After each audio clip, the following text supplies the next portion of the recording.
Shalom, YouTube. God bless you all.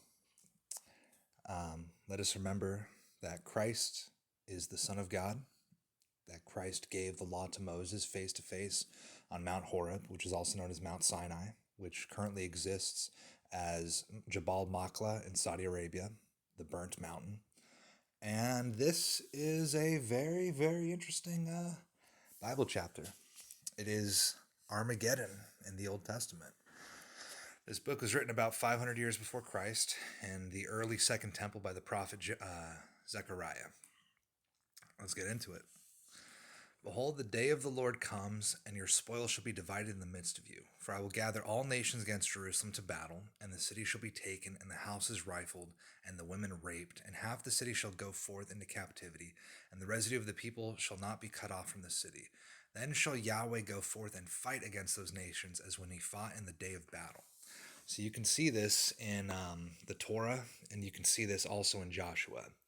So Joshua actually meets the captain of the hosts of the Lord face to face. This is the Lord of hosts. And he says, so he sees him flying above him with a sword drawn. He says, are you for us or are you for your enemies? And he says, nay, but I am the captain of the Lord's host. And then Joshua falls down and worships him. And what does he say? Take off your shoes, for the place where you are is holy ground. Exactly what the angel of the Lord told Moses in Exodus chapter 3. So God has a human body. He looks like an angel. He looks like a prophet. You know, people perceive God, the Son of God, in different ways. But when you see God's pure glory face to face, it would kill you. So he always has to use filters. So this time, no more filter. This time it's go time. I will gather all nations against Jerusalem to battle, and then shall Yahweh go forth and fight against those nations as when he fought in the day of battle. So you can read about that in the Torah and in Joshua. And his feet shall stand in that day upon the Mount of Olives, which is before Jerusalem on the east. And the Mount of Olives shall cleave in the midst thereof toward the east and toward the west. There shall be a very great valley, and half the mountain shall remove toward the north and half it toward the south. So this sounds like to me is his feet touching Mount of Olives is going to melt it underneath his glory. So there's no more filter this time. He's coming for war. Also, Mount of Olives, that is where Christ left the disciples. In Acts chapter 1, they're on the Mount of Olives, and then Christ goes up to into a cloud in heaven. And then they're staring up to the cloud, and they see two men dressed in white who are clearly angels. And they say, "You men of Galilee, why are you staring up to why are you staring up to heaven? Don't you know that this same Christ who you saw taken from you will return in the exact same manner?" Then they walked to Jerusalem from the Mount of Olives. So here we see the angels told them he's coming back to the Mount of Olives right here. So the Mount of Olives is going to melt underneath his glory. And you shall flee to the valley of the mountains, for the valley of the mountains shall reach unto Azal. Yea, ye shall flee, like as you fled from before the earthquake in the days of Uzziah king of Judah. And Yahweh my God shall come, and all the saints with thee. And it shall come to pass in that day that the light shall not be clear nor dark, but it shall be one day which shall be known to Yahweh, not day nor night, but it shall come to pass that at evening time it shall be light. And it shall be in that day that living waters, the water of life, as Jesus repeatedly said, he gives us water of life that we drink freely. Living water shall go out from Jerusalem, half of them toward the former sea, half of them toward the hinder sea. In summer and in winter shall it be. And Yahweh shall be king over all the earth. In that day there shall be one Yahweh, and his name one. So Yahweh shall be king over all the earth. This is the Messiah. We know the Messiah is going to be king of the world. We know the Messiah is going to be born of a virgin in Isaiah chapter 7, verse 14. The virgin shall conceive and bear a son, and shall call his name Emmanuel, which means God is with us. 9:6. Unto us a child is born, unto us a son is given, and the government shall be upon his shoulder. And his name shall be called Wonderful, Counselor, the Mighty God, the Everlasting Father, the Prince of Peace. Let me read you the rest of the verse. It goes something like, of the expanse of his government there will be no limit. But let me get the exact verse. 9:6. Of the increase of his government and peace there shall be no end, upon the throne of David and upon his kingdom, to order it and establish it with judgment and with justice from henceforth even forever. The zeal of Yahweh of hosts will perform this. So, he's going to be born from the Davidic bloodline. He's going to be king of the world. There you go. Yahweh will be king of the earth. The land shall be turned as a plain from Geba to Rimmon south of Jerusalem, and it shall be lifted up and inhabited in her place, from Benjamin's gate unto the place of the first gate, unto the corner gate, from the tower of Hananiel unto the king's winepresses. And men shall dwell in it, and there shall be no more utter destruction, but Jerusalem shall be safely inhabited. And this shall be the plague wherewith Yahweh will smite all the people who have fought against Jerusalem. Their flesh shall consume away while they stand upon their feet, and their eyes shall consume away in their sockets, and their tongue shall consume away in their mouth. So, you remember that movie, Indiana Jones and the Lost Ark? Remember what happens when they actually get the Ark, and then Indy tells the other person, like, don't look at it, don't look at it. And then all their faces melt, and their eyes and everything melts like that? Yeah, that's going to happen for real this time. Their flesh shall consume away while they stand upon their feet. Their eyes shall consume away in their holes, and their tongue shall consume away in their mouths. And it shall come to pass in that day that a great tumult from the Lord, from Yahweh, shall be among them, and they shall lay hold every one on the hand of his neighbor, and his head shall rise up against the hand, and his hand shall rise up against the hand of his neighbor. So we saw this in the book of Enoch. The Nephilim slaughtered one another like this. We saw this in the book of Judges. We see that when God can make his enemies kill one another in a confusion, in a frenzy. Like friendly fire on a scale you can't even imagine, where tens of thousands will be killed by friendly fire. So we're going to see something like that. Judah also shall fight at Jerusalem, and the wealth of all the heathen round about shall be gathered together, gold and silver and apparel in great abundance.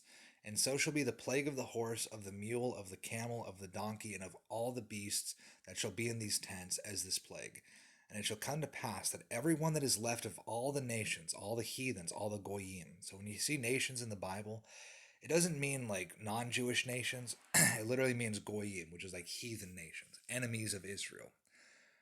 All the enemy nations which came up against Jerusalem should even go up from year to year to worship the king. You're all going to worship Christ. All you enemies of Israel, you're going to worship Jesus, whether you like it or not.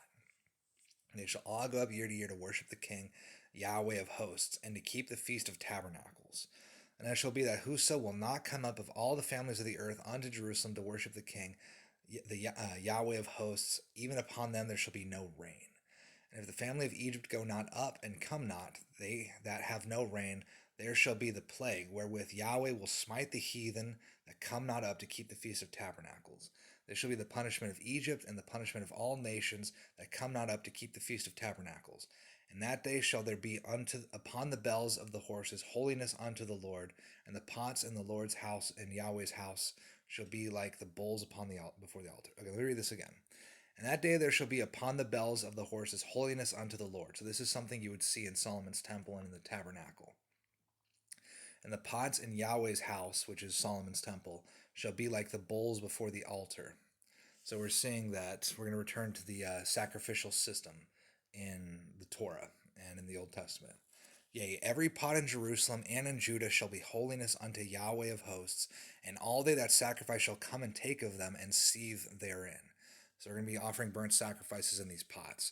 And that day there shall be no more Canaanite in the house of Yahweh of hosts. Okay. Who are the Canaanites? The Canaanites are the inhabitants of Israel before it was Israel, the inhabitants of the land that was also known as Palestine and Canaan. Well, in Judges chapter 1, the Jews do not utterly destroy them. They don't utterly cast them out from the Holy Land. They keep some of them as slaves, which is against what God said. In Judges chapter 2, the angel of the Lord, who is Christ, the Son of God, the angel of the Lord says, "Why have you disobeyed me? I told you to cast them out. You've broken the covenant with me. Now I will not anymore cast them out, but they will remain among you as a snare and as a test. And their gods will be an enemy to you." And they wept and they offered burnt sacrifices. So, no more Canaanite in the house of the Lord of hosts, of Yahweh of hosts.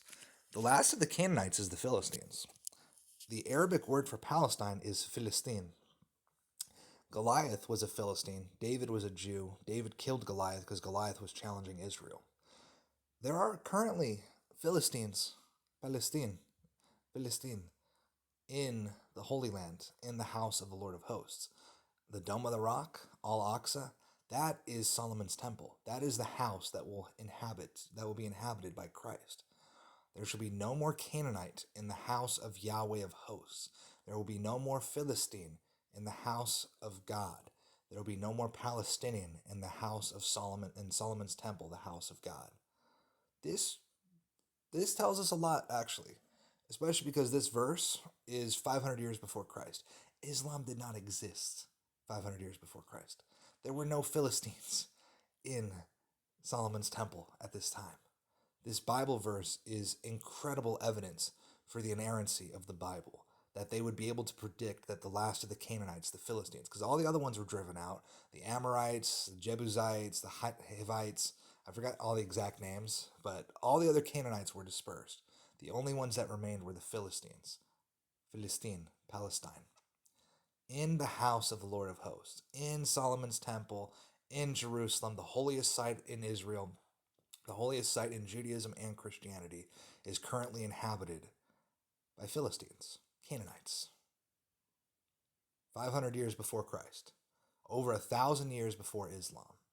And the verse says that the Philistines would inhabit the house of the Lord, and that Christ would come in Armageddon and remove them.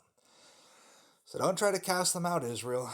Don't try to disperse them from Solomon's temple, from Al-Aqsa, from whatever. It's not going to happen that way. If you try it that way, you're not going to win. Christ will do it himself in Armageddon. Shalom, people. God bless. Read your Torah, read your Gospels, read the prophets. Read the entire Bible, start to finish, and do everything Moses said. Every single word Moses spoke, God spoke it directly through Moses. Moses was essentially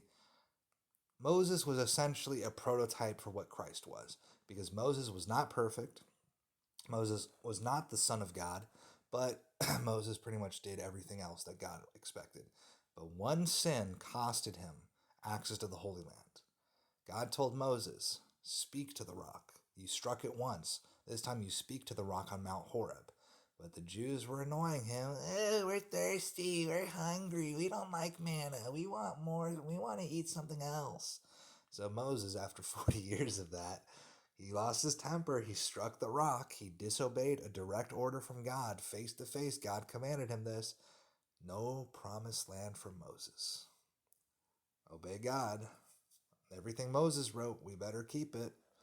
Everything Jesus wrote, everything Jesus spoke, it's the exact same thing that the prophets and Moses said before him, with a few updates. Baptism and communion. Christ is king, and he's coming back to save us. Wash your robes in the blood of Christ. Shalom, people.